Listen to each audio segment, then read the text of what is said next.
And at 10 Downing Street is our UK correspondent, Jonathan Sacerdoti. Good to see you again, Jonathan. What more can you tell us about this visit?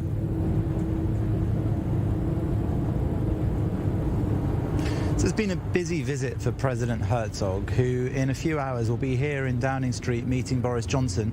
We should see that handshake just here on the doorstep. But that will be the culmination of a packed schedule. Before that, of course, he will have met this morning with leaders of the Jewish community to discuss matters of importance to them, including COVID-19, anti-Semitism, and, of course, relations with Israel between the Jewish community here and the State of Israel. But most importantly, perhaps, for Israeli perspective, has been his interactions with the Foreign Secretary Liz Truss yesterday and his discussions with parliamentarians in the all-party parliamentary group on Israel.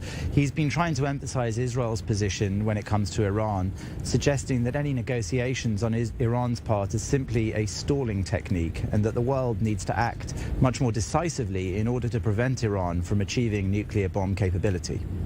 Right, and this government in the UK does seem to be quite well inclined towards Israel. Both Boris Johnson, who's considered a supporter of Israel, we saw the Minister Priti Patel, who really pushed forward also the designation of Hamas as a terrorist organization, the political wing of Hamas. So is there a chance that really Herzog can push forward some of the interests with the person sitting at 10 Downing Street and the government that he heads?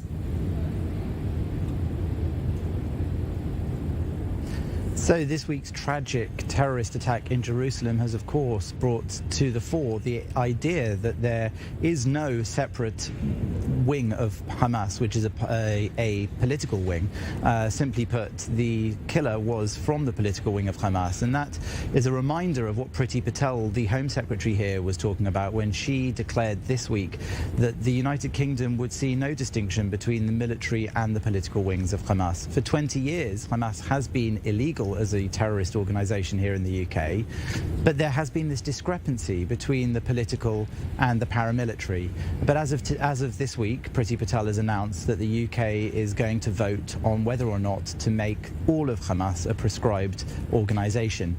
So obviously that's something that Mr. Herzog has welcomed during the visit, and that's something which is really catching up on a view that other countries have had for a long time. For example, the United States and Canada and even the EU have categorized Hamas differently from the UK. So certainly he'll be emphasizing Israel's gratitude for that shift in policy here as well. And also probably pushing to make sure that that vote goes through in Parliament as well. Jonathan Sacerdoti, thank you very much. We'll be hearing more from Jonathan at 10 Downing Street after the meeting concludes. So thank you for that.